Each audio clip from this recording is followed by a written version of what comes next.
रात के करीब 2 बजे थे। मुझे नींद नहीं आ रही थी और मैं मजबूर होकर अपनी बहन के कमरे में गया ताकि मैं अपनी बहन को उठाकर उससे बात कर सकूं। मैं इस कमरे में आया तो हल्की सी रोशनी वाली लाइट चल रही थी। मेरी सारी बहनें सो रही थीं और फिर मैंने अपनी बड़ी बहन को देखा। वह तो अपने कमरे में नहीं सो रही थी। मैं बड़ा हैरान हुआ कि मेरी बड़ी बहन इतनी रात को कहाँ जा सकती है। मैं बाहर आंगन में आया। बाथरूम बाहर आंगन में बना हुआ था। बाथरूम के करीब आया तो मुझे हल्की सी फुसफुसाने की आवाजें आ रही थी। मैंने बाथरूम के करीब से आकर सुना तो वह मेरी बहन की आवाज थी जो किसी को कह रही थी, जल्दी करो वरना कोई आ ना जाए। और कोई लड़का बोल रहा था, रात के 2 बजे कौन आ सकता है, तुम परेशान ना हो। मैं यह सब सुन के चौंक गया। फिर मैं बाथरूम का कोई सुराग ढूंढने लगा ताकि मैं अंदर उन दोनों को देख सकूं कि आखिर अंदर चल क्या रहा था। फिर बाथरूम के रोशनदान से जब मैंने अंदर देखा तो वह दोनों एक दूसरे को सुकून दे रहे थे। वह लड़का हमारे ही मोहल्ले का था जो मेरी बड़ी बहन को सुकून दे रहा था। मुझे काफी गुस्सा भी आया और मैं परेशान भी हुआ कि क्या करूं। फिर मेरे दिमाग में एक तरकीब आई।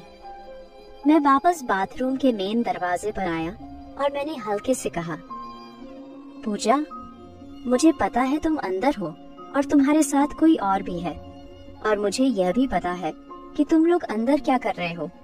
तुम दोनों की भलाई इसी में है कि धीरे से दरवाजा खोलो और बाहर आ जाओ। घर में कोई शोर सुन के जाग न जाए, और शोर मत करना। मेरी बड़ी बहन के अंदर से आवाज आई, भाई आप गलत फहमी में हैं। मैं वॉशरूम में हूँ, आप क्यों आए हैं, जाएं। अब मैंने कहा, नहीं, मुझे झूठ बोलने की जरूरत नहीं है। मैंने देख लिया है, ये रोहित है, वही लड़का आवारा। उसी के साथ तुम रंगरलियां मनाती रहती थी। तुम्हारी भलाई इसी में है कि दरवाजा खोलो, वरना मैं मम्मी और पापा को उठाकर आ जाऊंगा।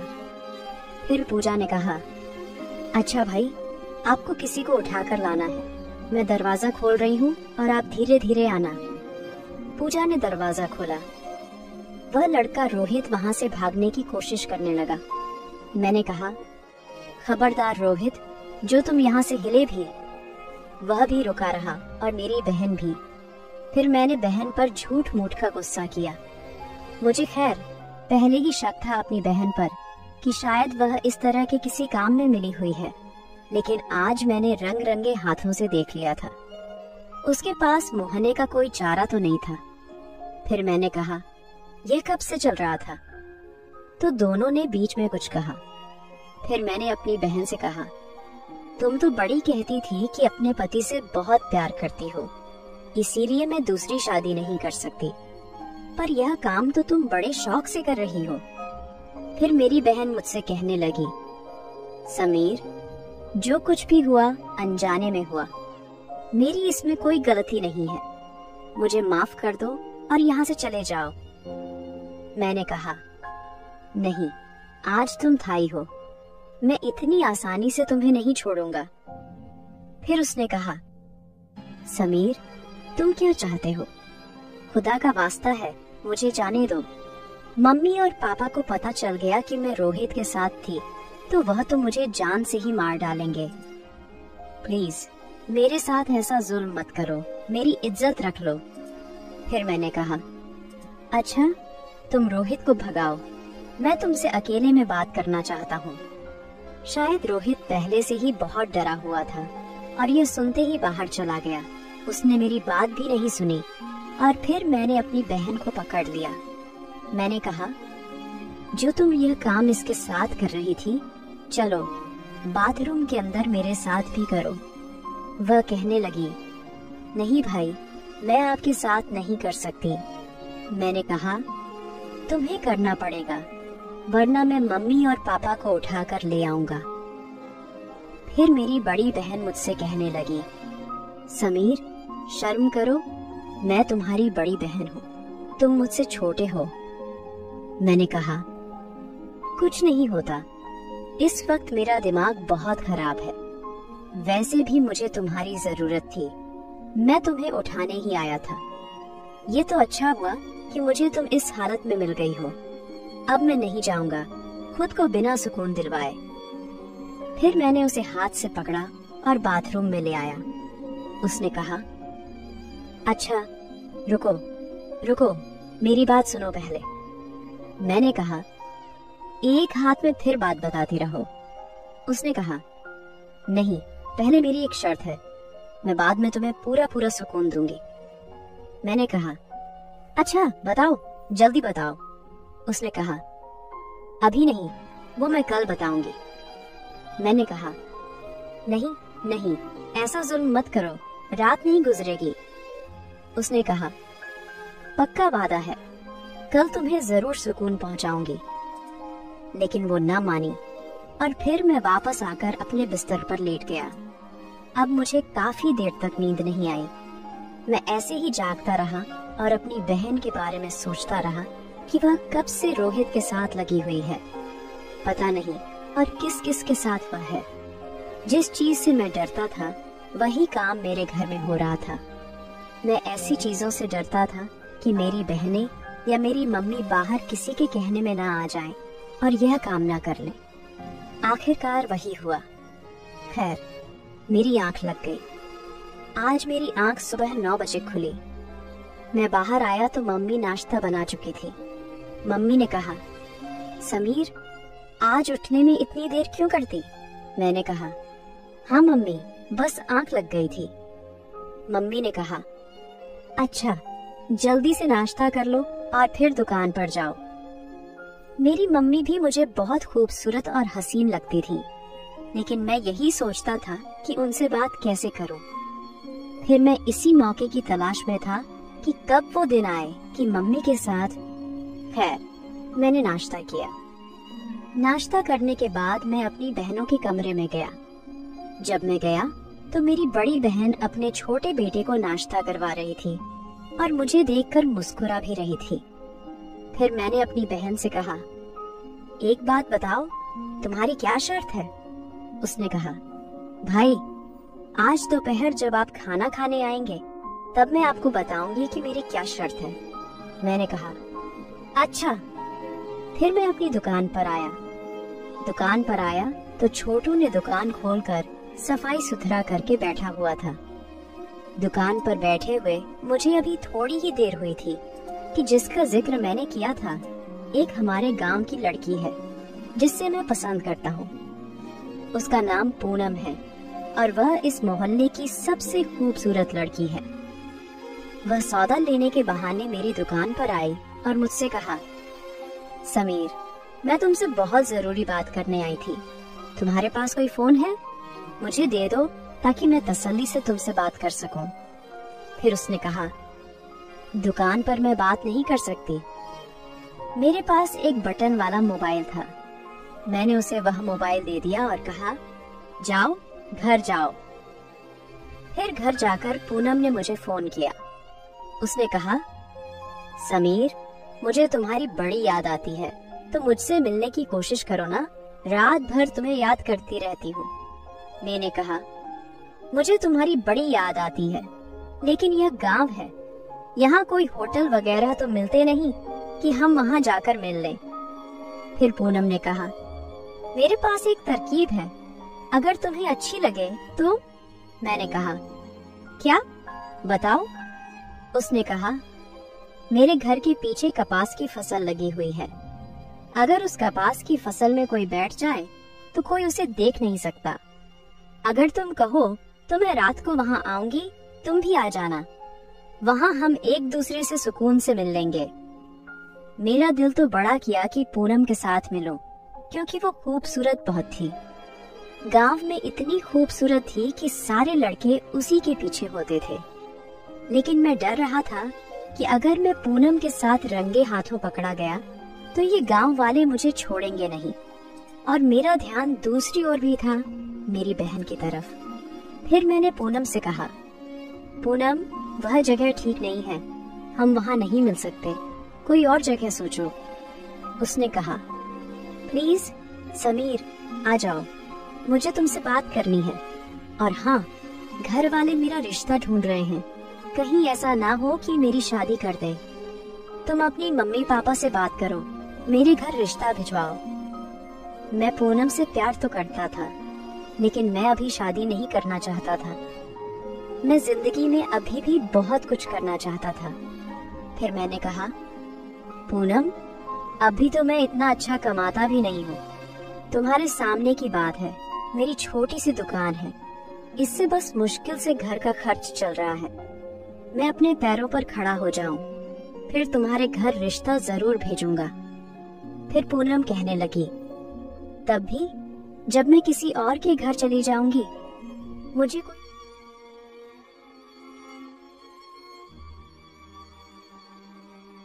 सी दुकान है, इससे बस मुश्किल से घर का खर्च चल रहा है। मैं अपने पैरों पर खड़ा हो जाऊं, फिर तुम्हारे घर रिश्ता जरूर भेजूंगा। फिर पूनम कहने लगी, तब भी जब मैं किसी और के घर चली जाऊंगी, मुझे कोई जरूरत नहीं है इतनी दौलत की। जिस हाल में भी तुम रखोगे, मैं उसी हाल में तुम्हारे साथ राजी हूँ समीर। खुदा के लिए मैं तुम्हारे बगैर नहीं रह सकती। हालात कुछ मेरे भी ऐसे ही थी। पूनम से शायद मैं सच्ची प्यार करता था। दिल तो मेरा भी चाहता था कि मैं शादी कर लूं, लेकिन मैं ना करूं। मैंने देखा है कि जो जल्दबाजी में शादी कर लेते हैं और फिर कमाने के लिए उनको बाहर जाना पड़ता है, उनकी औरतें यहाँ अकेले किसी और के साथ। इसलिए मैंने सोचा कि मैं अब तक शादी नहीं करूँगा, और अगर करूँगा तो मैं अपनी बीवी को सारी जिंदगी हमेशा अपने साथ ही रखूंगा। ये मैंने सोचा हुआ था। बड़ी मुश्किल से पूनम को मैंने समझाया। मैंने कहा, अभी कुछ सब्र करो, मैं अपने पैरों पर खड़ा हो जाऊं, फिर तुमसे जरूर शादी करूंगा।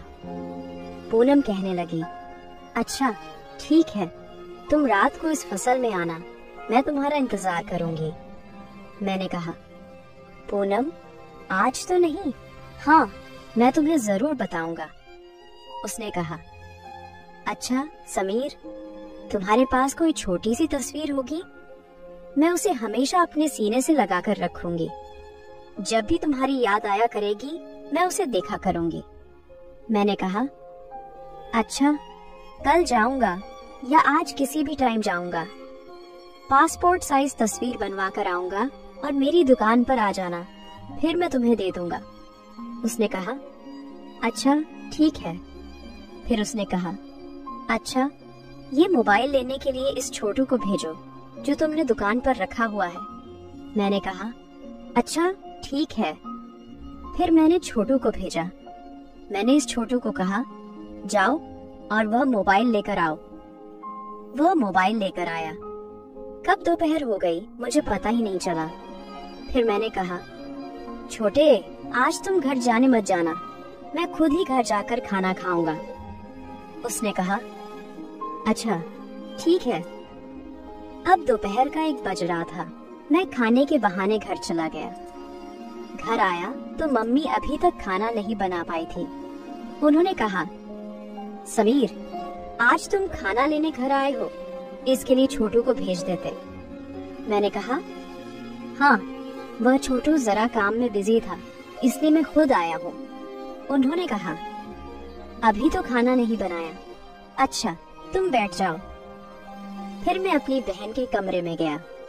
मेरी 2 छोटी बहनें शायद किसी के घर गई हुई थीं, वह भी नहीं थी। मेरी बड़ी बहन अकेले बैठी हुई थी। मैंने पूछा, हाँ क्या शर्त है तुम्हारी, तुमने बताया ही नहीं। उसने कहा, भाई मैं एक बंदी को पसंद करती हूँ।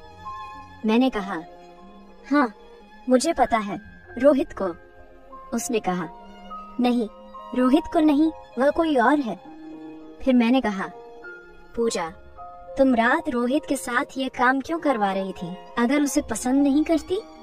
उसने कहा, भाई वह तो मेरी जरूरत पूरी करता है, मैं उससे मना भी नहीं कर पाई, इसलिए।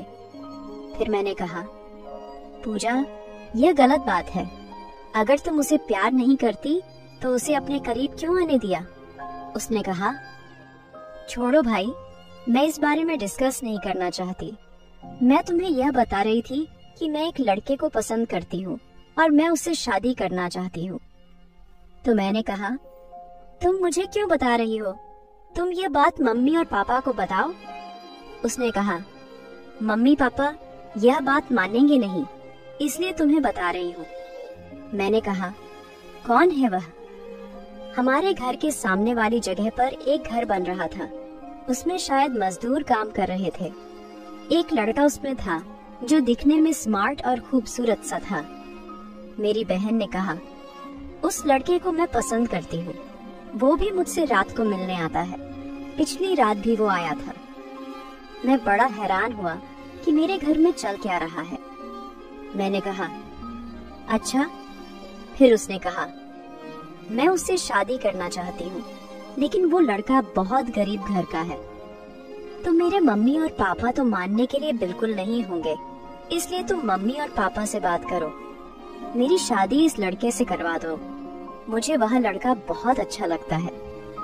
मैंने कहा, पूजा खबरदार, तुम यह सोच भी कैसे सकती हो? उसने कहा, भाई आप मेरा यह काम कर दें। आप यकीन करें, जो आपको सुकून दूंगी वह सारी जिंदगी याद रखेंगे। जिस अंदाज से उसने बोला था, मैं उसको मना ना कर पाया। मैंने कहा, अच्छा मैं बात करता हूँ।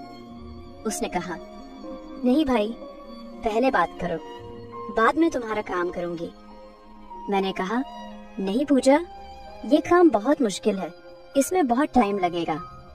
प्लीज आज रात मुझे सुकून दे दो। उसने कहा, नहीं भाई, आज रात तो मैंने उस लड़के से वादा किया हुआ है। मैं उसको मिलूंगी और उसको मैं सुकून दूंगी। आज मुश्किल है। मैंने कहा, पूजा क्या हो गया है तुम्हें? ये मुझसे कैसी बातें कर रही हो? मैं तुम्हारा बड़ा भाई हूँ। उसने कहा, हाँ बड़े भाई हो, और अब मेरे सारे राज भी जान गए हो, इसलिए तुम्हें बता रही हूँ। मैंने फिर कहा, अच्छा पूजा, कोई बात नहीं, इसको आज मना कर दो। आज तुम मुझे सुकून दो। पहले थोड़ा सा दो, एक हद तक दो, लेकिन आज दे दो। फिर मैं कल तुम्हारे सामने मम्मी और पापा से बात करूंगा, लेकिन तरीके से। हम डायरेक्ट ये नहीं बोलेंगे कि फलां लड़का है। मैं मम्मी और पापा को बिठाऊंगा और उनसे कहूंगा कि आप मेरी बड़ी बहन की शादी कर दें, और फिर मैं किसी अच्छे तरीके से चक्कर चलाऊंगा ताकि तुम्हारी शादी उस पठान से हो जाए। मेरी बहन ने कहा, हाँ ये काम कर दो, पूरी जिंदगी तुम्हें सुकून देती रहूंगी। मैंने कहा, आज रात मेरे कमरे में आना। तुम्हारे साथ तो मेरी दूसरी बहनें भी सो रही होती हैं, इसलिए मैं तो यहाँ नहीं आ सकता, तुम आ जाना। उसने कहा, आज नहीं, कल आऊंगी। मैंने कहा, नहीं, आज तुमने हर हाल में आना है, वरना मैं आज तुमसे उस लड़के को नहीं मिलने दूंगा। सारी रात जागता रहूंगा।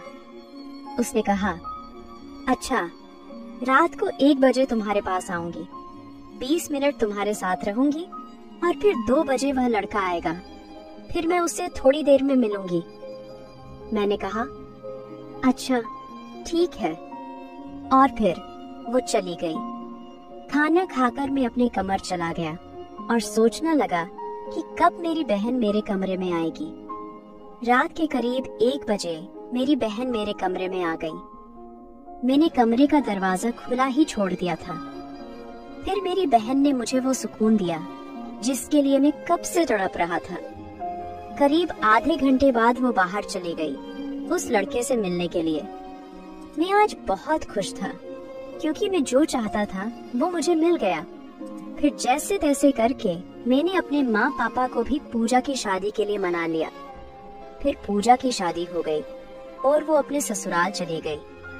फिर जब कभी वो घर आती तो हम दोनों साथ में समय बिताते, और कभी कभी मेरा मन करता तो मैं उसे मिलने चला जाता था। फिर कुछ महीनों बाद मैंने एक बड़ी सी दुकान खोल ली जिससे घर का खर्चा कम हो गया। और फिर मैंने पूनम के घर वालों से बात करके उससे शादी कर ली और फिर हम दोनों खुशी खुशी रहने लगे। तो दोस्तों, आपको ये कहानी कैसी लगी? कमेंट करके जरूर बताएं।